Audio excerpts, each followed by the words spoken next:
Welcome, everybody. Thank you so much for joining us at Space Cowboy Books Online. I'm your host, Jean-Paul Garnier. This evening, we have featured readers Jonathan Nevair, Todd Sullivan, and Tonya R. Moore. We're going to open up the program with Jonathan Nevair. Jonathan Nevair is a science fiction writer and educator originally from Long Island, New York. After 2 decades in the classroom, he finally got up the nerve to write fiction. His character-driven space operas our spy-fi thrillers have been nominated for and won multiple awards. The Spy Star is the 2024 N3F Laureate Award winner for Best Novel, and Stellar Instinct was awarded second place in last year's Valorius Awards. Jaddy's Wager, Wind Tide Book 2, was the 2022 Indie Book Awards runner-up for the category Writing the Future We Need, Non-Binary Representation. His short fiction is published in sci-fi journals, including Simultaneous Times and Eldritch Science. Tonight, he's going to be sharing a story with us called The Desert of the Really Real. Thank you, Jean-Paul. They were true and tragic. Leaving a dying world behind for the open road hadn't been so much a choice as a calling. Separate epiphanies that, by fate or fortune, drew two adventurous souls to the cargo lines on the city's west end. Same day, same hour. Both on the brink, intent on saving themselves by jumping on a freight train to ride the rails. One open boxcar, red and rusty, on a line of 100. Two desperados pulled together as if by a hidden magnetism. But to what end? Not escapism. Not quite exploration, for there was an intention and direction. Drifting. Yes, beautiful and desperate drifting.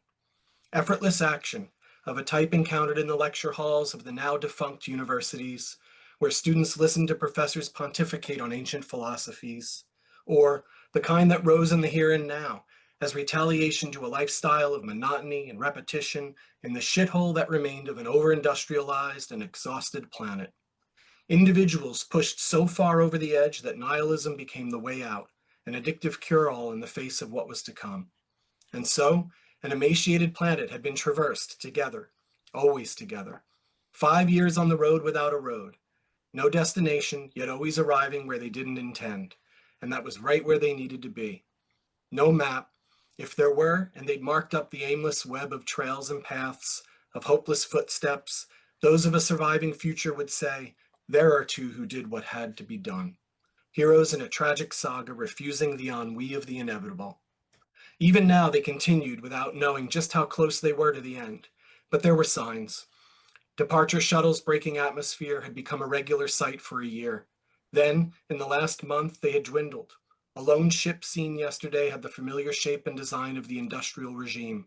Even the corporations were pulling out now. Doom was a shadow passing overhead.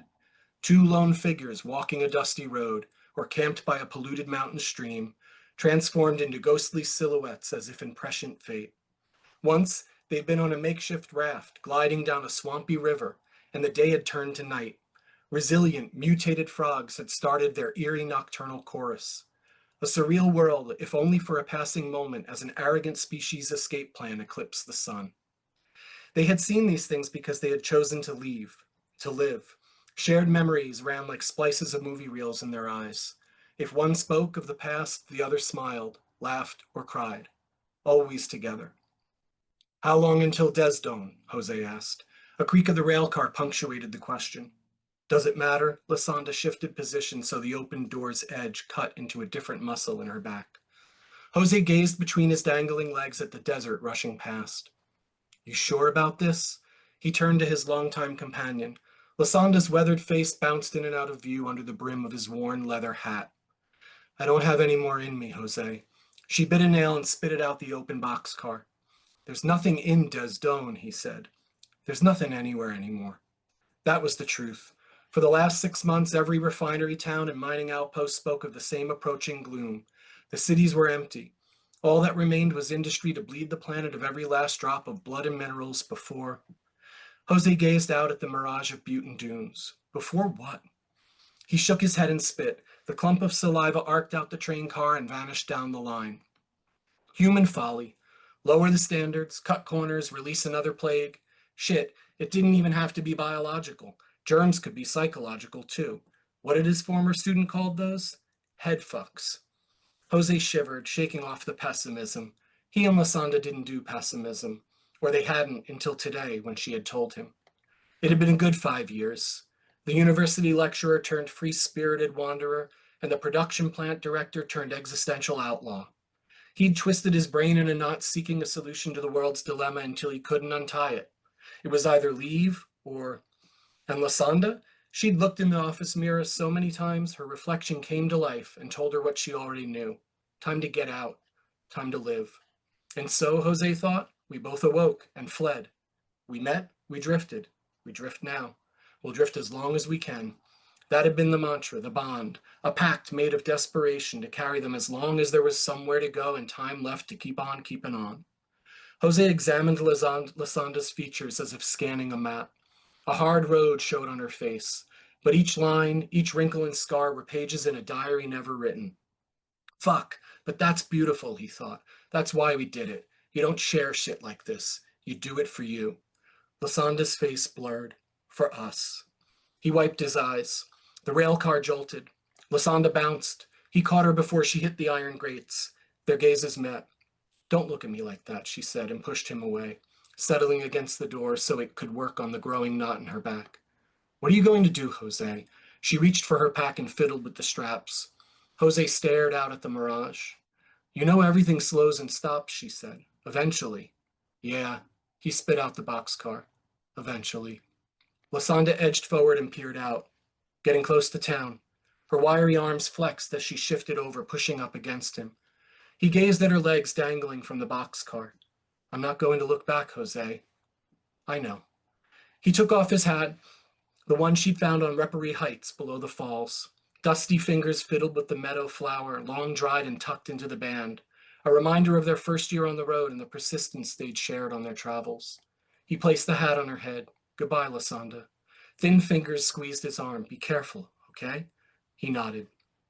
Lasanda shimmied closer to the ledge. She looked back once and jumped. Jose stared at the distant mirage. He leaned into the deceleration as the train geared down for the slow glide into Desdome. A calloused hand wiped sweaty bangs where the brim had been a moment earlier, when Lasanda was still here. Each passing second, they grew further away. But who was moving? He scoffed. A flash of the first-year lecture, the one he'd taught too many times to count, crossing the ticker tape of memories. No, neither of them had left, and neither had stayed. God damn it, that's why he was out here, for revelations like that. Jose shifted over to where Lasanda had been sitting. Hard metal pushed into his back as he settled into position. The train arced south, the rails making the long turn into Desdome. As if a shade opened on the sky, sunlight beamed into the boxcar. Jose squinted and caught sight of a shadow dancing across the grates in the empty space next to him. Thank you. Thank you so much, Jonathan. Next up, we have Todd Sullivan. Todd Sullivan taught English as a second language in South Korea and Taiwan for 16 years. His fiction, poetry, and nonfiction has been published internationally. He was listed on the preliminary ballot for the Bram Stoker Awards in 2018 and was nominated for a Pushcart Prize for Poetry and Fiction in 2023. He currently has 2 book series through indie publishers in America. He wrote for a Taipei play and web series that focused on African narratives. He founded the online publication Semjoku Magazine in 2021 and hosts a YouTube channel that interviews writers across the publishing spectrum. He's going to share a story with us called Perpetually Misaligned. And thank you so much for the invitation, John Paul. I really enjoy reading for Flash Fiction Night. And the title of the story is Perceptually Misaligned. It's a bit of a mouthful, so please bear with me. All right, Perceptually Misaligned. Anon after as before expressed skepticism once again. You are perceptually misaligned if your conjectures that you can teach these organics a word of our audible language. In the green field behind a rectangular structure protruding from the plant's surface, anon after and before observe a bipedal and a quadrupedal engaged in a pointless activity. The lad will run after a spherical object thrown by the former, only to bring it 90% of the way back. At this point, the bipedal will have to cover the last 12% distance as the quadruped would unsuccessfully try to invade it upon approach. The biped will eventually grab the object from the quadruped, only to inexplicably throw it again. This process repeated with no discernible purpose or none after and before could derive. The planned star filled the filaments threaded within the two, keeping them in sync in this space at this moment. The fluctuating temperature shifting the air created a keening wail through the planet's floor, a sound which had resonance, but no meaning. Anon after this before emoted, your experiment with communicating with these limited space organics will be as futile as this activity they are currently engaged in. I have heard similar from the ones collected in proximal space-time, Anon after responded. And yet this does not stop you from displacing yourself to this hydrogen-carbon planet of limited space organics. I can teach them a better way of utilizing the planet's resources, but I can only communicate with them, Anon after projected to before. They are without the capability to grasp fundamental reality. I can widen the expanses of the perception. Anon after this before emoted the pointlessness of the attempt, but let Anon after understand that he will continue to observe these actions with elevated levels of derision. Anon after, accepting that he received no encouragement from his before, reconfigured the filaments running through his matrix, dividing itself into a non-present. The longer wavelength and lower frequency occupy inverted so the bipedal's rudimentary visual organs, capable of only seeing a tiny percent of the light spectrum, could not detect its current presence. The quadruped must have caught sight of it first, for it dropped the object and started emitting an impressive increase in sound pressure. The biped turned sharply and stopped short in its movement, its visual tubes opening wide. A non-present raised an appendage to capture a globe of photons emitted from deep within the planet's star. The filaments of another appendage emitted a burst of infrared radiation, heating the air in the vicinity to change the notes of wind blowing through the planet's floor. As a single word in their language was repeated by the altered pressure, a non-present embedded code in the collected photons and transmitted the signal to the bipedal and quadrupedal. The bipedal crouched and began to switch his appendage through the monoclinions flowering from the planet's surface. A non-present, after and before, let the faint vibration emitted from the bipedal's action drift to them. Is this the result you're waiting for? Before inquire to a non-present.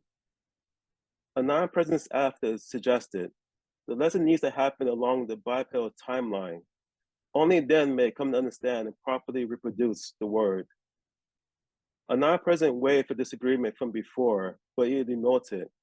The ones collected in proximal time-space may decide that you must be readjusted to fit proper alignment, but I will continue to observe your actions to see in which way the fields will collapse around the limited space organics. A non-present raised an appendage and produced a miniature singularity. Gravity warped space-time, bending it upon itself, and the three stepped back to the previous day. Once again, a non-present attempted to communicate with the bipedal and the quadrupedal. The quadrupedal engaged in the same impressive manipulations of vibrations that struck a non-present before and after. And once again, the bipedal, upon becoming aware of a non-present's presence, crouched and switched his appendage through the monoclinions, creating faint vibrations that sounded nothing like the change in air pressure as the information in the globe of photons was transmitted. As the trio went farther back in time, the bipedal and the quadrupedal became smaller. At one point, the quadrupedal was not with the bipedal at all, and finally the trio reached a point where the bipedal had not yet started making an appearance in the green field. Let's go forward now, a non-presence after advised. The trio moved to the point where they had made first contact with organics. The reverse happened, and the bipedal and quadrupedal grew bigger. Eventually, the quadrupedal stopped greeting the trio with its sharp vibrations of sound. The bipedal's behavior also changed. Instead of crouching to create the faint vibrations, it brought different tools with it. First, a long slender object that whirled in the air around it.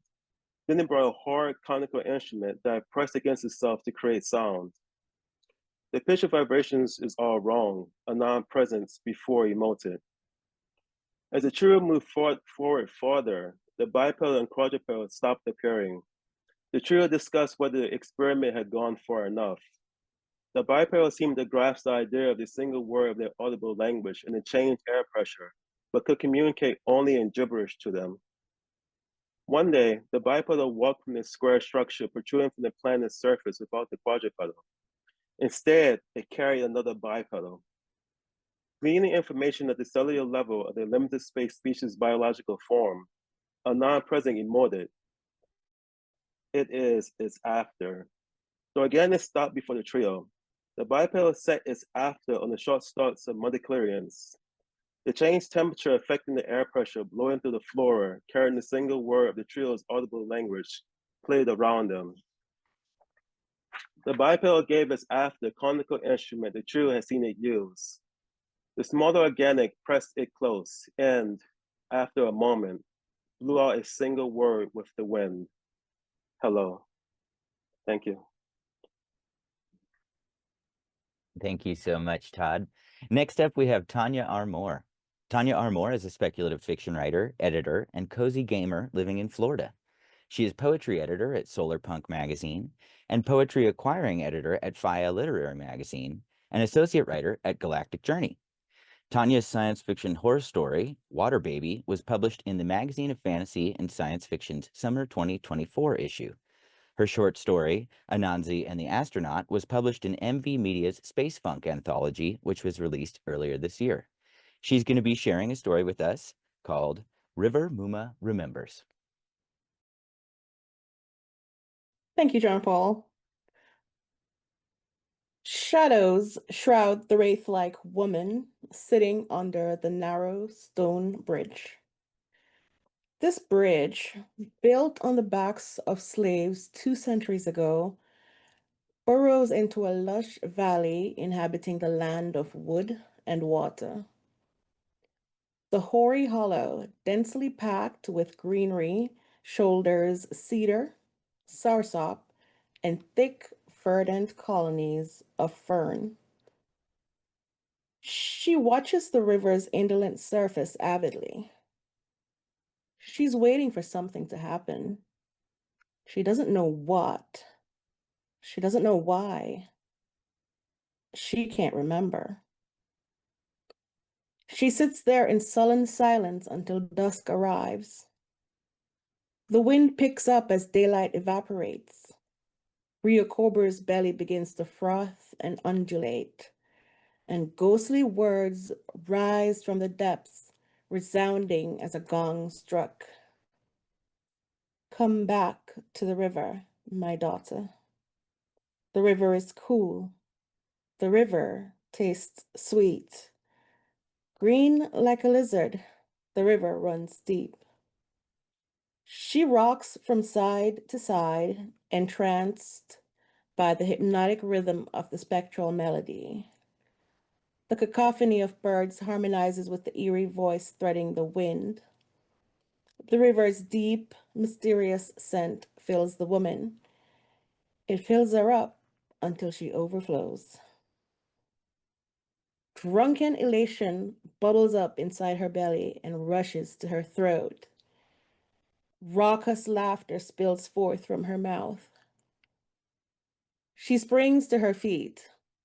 The world spins and wobbles, spins and wobbles. The valley tilts and she's falling. She's falling, and oh, it's such a wonderful feeling. The water caresses her skin, so enticingly cool and tingly. The wet starts to swallow her down. She sinks into the depths. She sinks fast. She sinks deep, deep, and down. It's a strange feeling. Not at all like drowning. She can even breathe. Light eviscerates the murk below. She twists instinctively, diving downward, then up into the opening to an underwater cave. Inside the cave, there's air. Luminescent stalactites illuminate the cavernous space. Startled by her arrival, tiny riverfish dart about in frenetic masses in the knee-high water. Their scaly bodies tickle her legs as they scatter in all directions. Piles of time-stained gold coins and trinkets of metal and precious stone litter the cave. Treasures untold. Something glittery catches her eye. She reaches down to the water and picks it up. It's a golden comb. Electricity jolts through her brain. Her arm freezes midair as a rush of memories burst forth while Rio Cobra gurgles and laps at the lips of the slave-built bridge. The river's song becomes a monstrous cant. River Muma sits on a rock, combing her long black hair with a glittery golden comb. If you see her, you'll fall into a trance. She'll grab you by the heels and drag you down, down into the deep, dark, wet. Uma is fishing. She's fishing for humans.